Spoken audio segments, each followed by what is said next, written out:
Good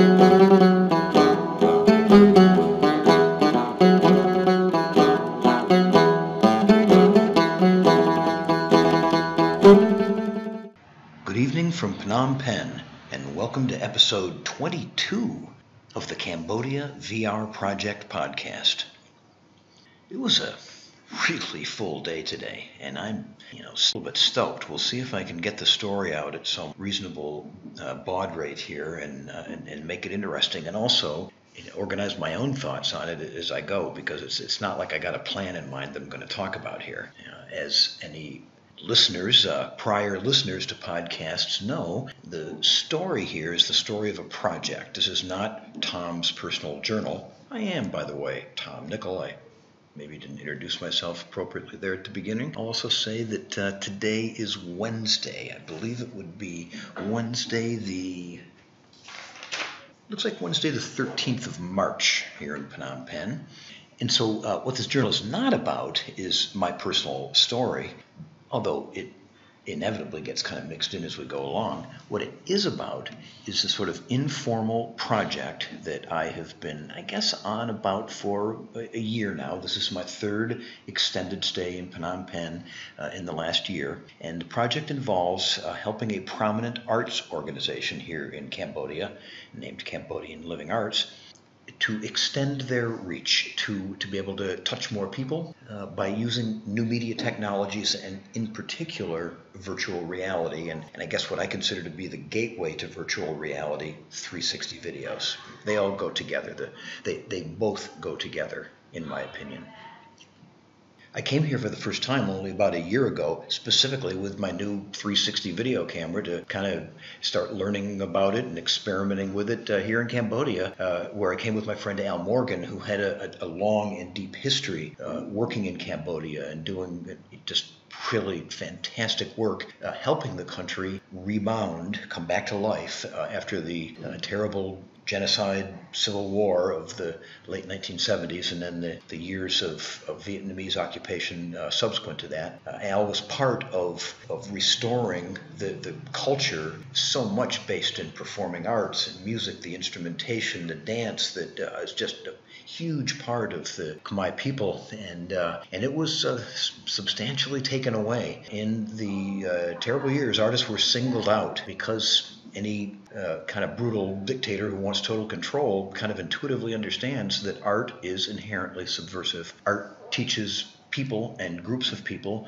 that their own self-expression has value and is worth something, and that being creative is something that is a power that, if we can find the right channel, many of us have within us. So anyway, it has been really kind of a deeply touching experience for me to have this kind of involvement with an arts organization here, who have kind of come to the point of realizing, they really do need to start getting into this media stuff. They have been really mostly about live performance, about live workshops and events, and very much a people-to-people sort of organization, now serving almost more like a catalyst and a platform for arts in many aspects of its emergence and then ongoing support and future planning in Cambodia, and increasingly in all of Southeast Asia. In addition to trying to learn the most useful ways to work with Cambodian Living Arts, the organization I'm really here to focus on, their CEO, an incredibly wise gentleman named Pluon Prim, suggested to me sort of early in my involvement that I don't just focus on Cambodian Living Arts, that I do the best I can to learn about the overall arts community and environment here, which is not totally defined by CLA to any means, but also more about what's happening. There's an emerging tech scene, both Cambodians, startups, as well as expats and outside money coming in. It's kind of a Phnom Penh is still a little hip and happening place here. I've visited co-working spaces in the city, actually near where I'm staying, that are as nice as any co-working spaces I've seen in San Francisco, full of young Cambodians there working away on apps and other kind of projects they're doing. So anyway, that's all going on here. And he suggested that the whole the whole situation has got to rise to some extent together, and that I develop as much of an understanding of that as I can. And I have. I've put myself out there. I've performed in public venues. I've gone to places and met people. And kind of my calling card, I introduce myself but say that I'm working with Cambodian Living Arts on a project to see the best ways to be using virtual reality. Well, geez, that really does get people's attention, and it has served well as a kind of an elevator entree, not an elevator pitch, because I'm not pitching anything. I'm just trying to meet people, and by meeting a wide range of people here, including people in the tech community who didn't necessarily have any connection to the arts community, I've been able to be a little bridge. And I think there's been a lot of organizations and groups that have kind of emerged from the ashes of those really hard years over the last 10, 15, maybe a little bit more years, and they're all getting to a nice little point of stability and growth, and some connecting of them at another level is, I think, will help. And I've been able to play a little part in that too. And today was an example of that. So as I am giving you not my personal journal, but my journal of the unfolding of the Cambodia VR project, where today fit in was that I went to a organization that I guess is the kind of top, the gold standard of NGOs, non-governmental organizations, coming here to do ed work. That organization is the Cambodian Children's Fund. I don't have all the facts and figures and data right in front of me, but they've been around for, I'm going to guess somewhere around the same amount of time that Cambodian Living Arts has been. Their founder story is a really good one. Some young man who worked himself up from, I guess, a working class beginning himself, rose to a very high prominent position in Hollywood studios, came to Cambodia on a vacation, as did I and lots of other people. You hear this story over and over again. Came here on a vacation, and the place just grabbed him by the heart, and he hasn't turned back. People do different ways of focusing. I did a podcast just a couple days ago about the Liger Leadership Academy. Same story. In this case, a wealthy individual who wanted to do the right thing after being so moved by Cambodia, and took the strategy of really recruiting exceptional children, putting them in a really rich experiential learning-based environment, and also inculcating them with local values. That the point of this was to give back to Cambodia and help it grow back to itself. And that spirit also is behind the Cambodian Children's Fund, but Scott Neeson is the name of the guy in this case, focused on an area, a neighborhood. There's an area 20 minutes or so south of the city where there had been just a gigantic garbage dump. I mean, just cubic yards of just garbage for, I don't know when they started using it as a dump, but a while back, and it was awful.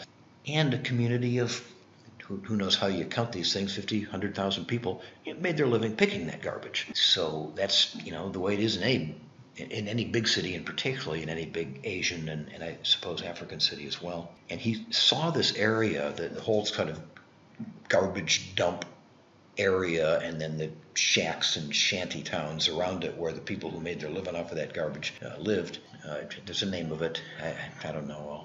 I'll look it up another time and put it on a future podcast, but just there is an area, and you can put your arm around it. I mean, it's not that big an area. And Scott Neeson decided he would transform that area. That's what he would do. He would focus from every dimension as holistically as possible, and not try to overdo it, but make this area into a place where the children could get an education and would have a chance to get to a place beyond the area where they, were born and raised, and the life that they seem destined for, and to be able to maintain it, to be able to have a job and fit into society and keep it going and give back, to show leadership by giving back and helping those who were you not too long ago.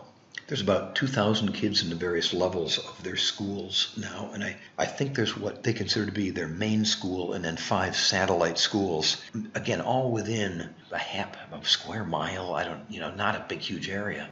2,000 kids, and as I say, it's about more than just education now. There is actually 64 supplemental activities they have ongoing that support the structure and the life and the family and the social fabric of this area, because without that, do all the classroom education you want, and there's still a lot of failure.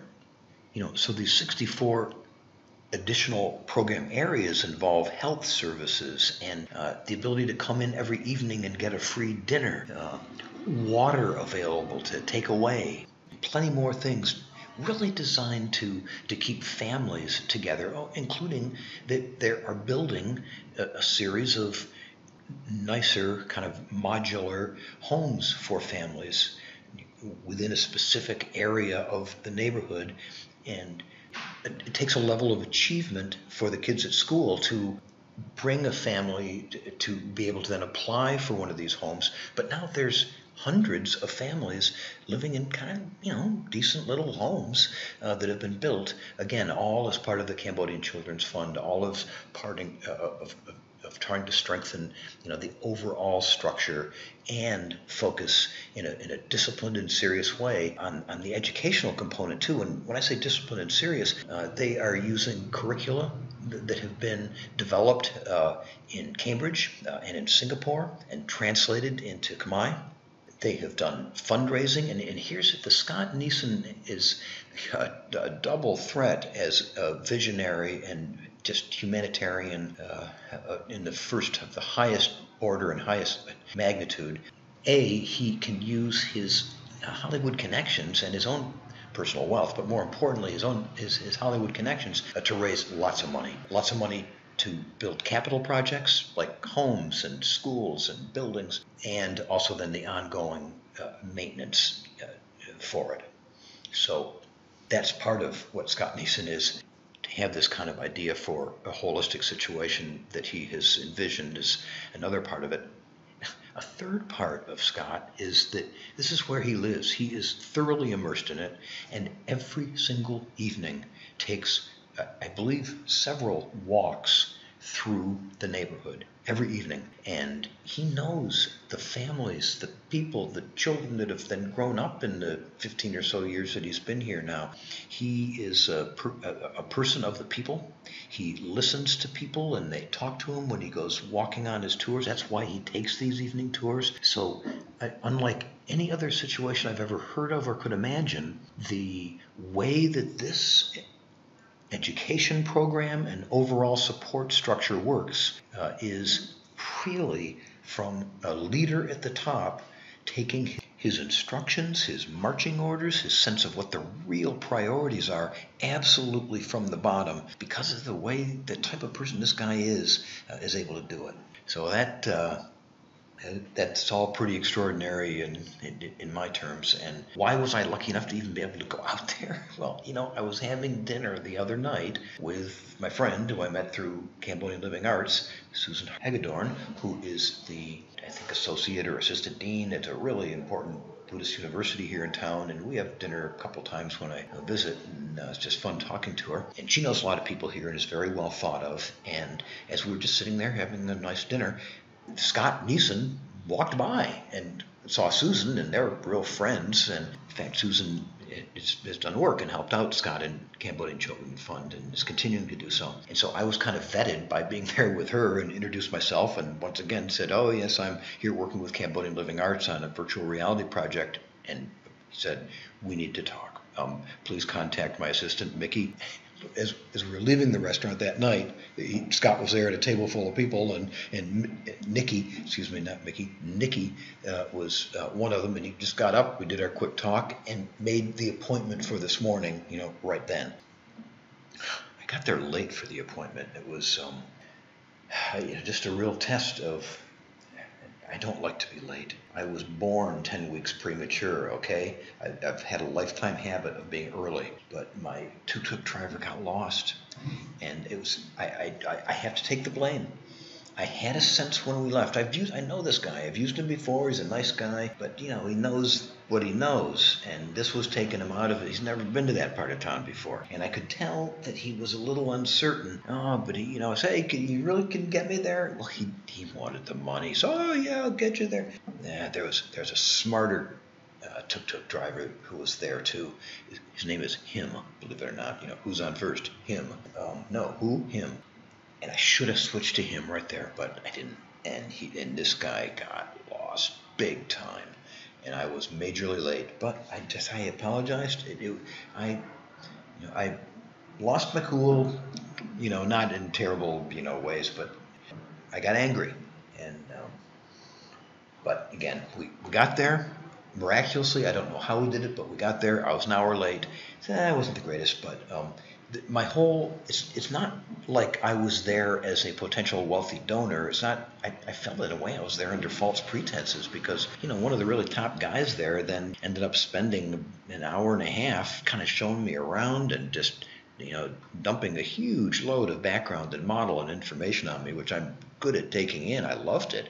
But I felt like, wow, I hope I can make it worth this guy's time. Well, I hope maybe the way that I can is for me to see aspects of the Cambodian Children's Fund, particularly Scott's Walk, as something that needs to be recorded well in 360 video, because again, the thing that this 360 video is fundamentally about is the sense of immersion, immersiveness in a place. It's not going to be easy, but I think there would be a way to do it. What I'm the most, evening, not too much light, 360 cameras like light. Anyway, there could be issues, but I just think that it could be quite an experience of place and a person in that place to convey. I think there's easily three and bazillions of more use cases for that right away. Number one, there are going to be public installations emerging in Phnom Penh in the coming months. I know the people doing them. They're going to be in restaurants and hotels and other places, and I would like Cambodian Living Arts and Cambodian Children's Fund and other organizations that I feel are doing the right thing by Cambodia to be providers of local content and be able to have these installations be a way to tell their story to what would be tourists or expats and visitors of all sorts.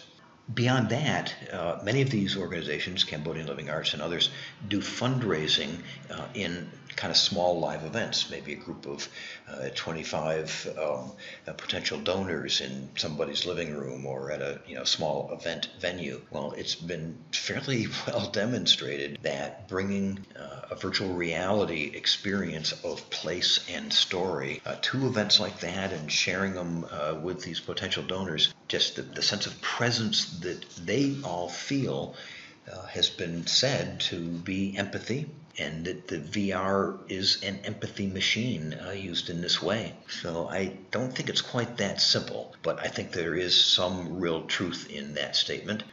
A guy, made the empathy machine concept famous in a TED Talk in 2017, and it doesn't get challenged very much. It just gets sent around without really looking closely at what we actually mean by empathy and what other factors could have been involved in some of these donor situations. But in any event, I think there's enough truth there that I'll let it ride for the moment. I do think there might be an element of empathy that you might even label place empathy. And I have no doubt that a well-done 360 video or more substantial levels of VR, such as is created by photogrammetry and other technologies, can make you truly feel in a place and what it would be like for other people to be in that place, in some sense of what the effect of that place would be. So that has something to do with empathy, that's for sure. A third use, and one of the things that I've just had in the back of my mind for a while now, is that VR is a social technology. It's not isolating, as people will sometimes think. We are already seeing a number of spaces created by giants like Facebook or little startups then rescued by Microsoft like Altspace VR and others, where you in avatar form go and meet other people and interact with them and do things. Well, there are art galleries among other destinations in some of these social VR spaces, and I want to put some of these 360 videos, such as Scott's Walk, in a gallery within VR. I don't really know what that's going to be like because I haven't done it, and that's why I want to do it. And one thing I'm absolutely certain of is that if we can pull it off and it has that immersive sense of presence, maybe even shared presence, a socially shared feeling of presence that that I think can be created, well, it will then definitely let Cambodian Living Arts, Cambodian Children's Fund, whoever we're talking about here, reach people that they weren't going to reach other ways. This is a whole new audience for them. Right now, at this moment, spring 2018, it's the early adopters with money to spend on a high-end computer and high-end headset. It will get more democratized, and even more people will be reached this way. But right now, and for some time to come, it's safe to say that having a substantial and powerful presence in galleries in VR will allow arts organizations, social justice and humanitarian organizations to reach new audiences. That's what I talk about with them when I'm saying, what I'm doing and how the tools I'm working with might be able to help them, and they listen and they totally get it.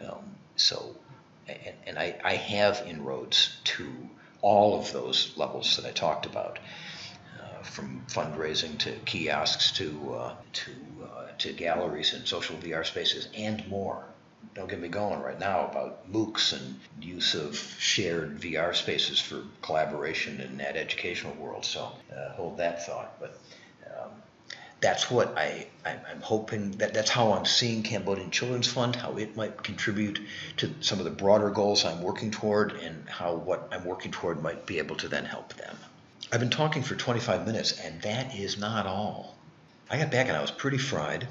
I'd taken in a ton of stuff. I was not in air conditioning a whole lot. There's parts I've really left out of this story too. But anyway, I gotta leave it there for now. But I was already an hour late for my next thing, which was to do a little bit of 360 VR camera training with Descartes as part of my kind of leave behind team to be able to continue to get content produced when I'm not here. And I did it. I came back and I changed my shirt and splashed some water on my face and collected my stuff and went over and worked with Descartes. It was fun. I thought it was going to be harder than it was. I had a lot of energy. It's great working with him and seeing him come along, to be able to talk with him now because he's been working on his English. I mean, it's just, I feel so good about it that even though what I thought I wanted to do was take a nap, instead I spent just some more training with Descartes. How do you set it up? How do you make it work? I think he's really got that down now.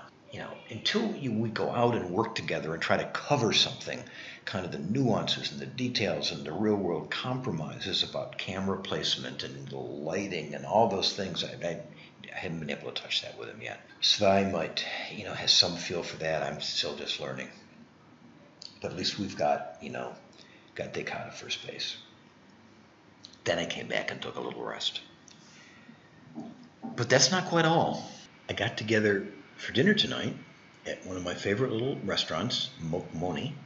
Really nice little, charming, moderately priced, really authentic, but some quite distinctive little dishes, Cambodian restaurant.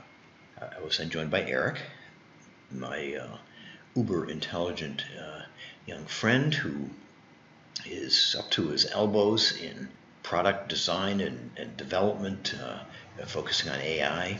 He is on part of a AI smart hotel project, and ancillary to that project is a VR kiosk at an associated restaurant. Eric has his finger in some really interesting things, completely understands what I'm doing, happy to help out. Again, the synergy there, besides the fact that I just really like him, is that he is involved in things that are potential outlets for this kind of local content that a number of people here that I'm working with, I hope, are going to be able to produce, and would like to be the people in those kiosks. And Eric is just, he's just really smart and has a good view of things. And one of the ways that I figure out, or try to stay on top of what's going on for me, is to talk about it. And Eric is a guy that I can do that with, because he is kind of up at a real perspective level on what's going on, which is where I need to be talking. And I had been kind of overwhelmed by Cambodian Children's Fund today. It is an overwhelming situation. And what I needed to do was kind of review the bidding on the balls that I'm juggling. Windows is telling me that it's automatically got to restart something. I'm afraid it's going to catch me in the middle of a sentence. there's not that much more to say. Let me see if I can get it all in. So I'm able to talk really well with Eric. We kind of cemented a couple of things. His friend, my friend, David, also then showed up. David is a Cambodian American, really smart guy, has had some good high-tech startup jobs here, but hasn't been able to find at the moment exactly the one that he wants. Not quite sure what he's going to do next. But anyway, I really like him, and he joined us. So that was my dinner, but the point is it was a project dinner too, and some of the pieces that need to fit together. Of course, you might remember, podcast listeners, that Eric also teaches some uber intelligent young kids at the Liger School who are part of the equation, in that I'm thinking that our video producers aren't going to do much more than raw video production, and maybe we can get some help from some of these Liger students in making this raw video into the precise form and format that we need for kiosks, and then to think, how can we actually make some 360 video objects that are almost going to be like Legos that then could be multi-purposed between those at least 3 different use cases: public installations, private fundraising, VR art galleries, separate soundtracks we can change and move around. I'd like to put them to work on problems like that. I hadn't even thought about that one until I was just talking right now. That was dinner. I think I did it. This computer might be automatically restarting any second, so I'm just going to sign off while I can from Phnom Penh on episode 22 of the Cambodia VR Project podcast. Thanks for listening, and bye for now.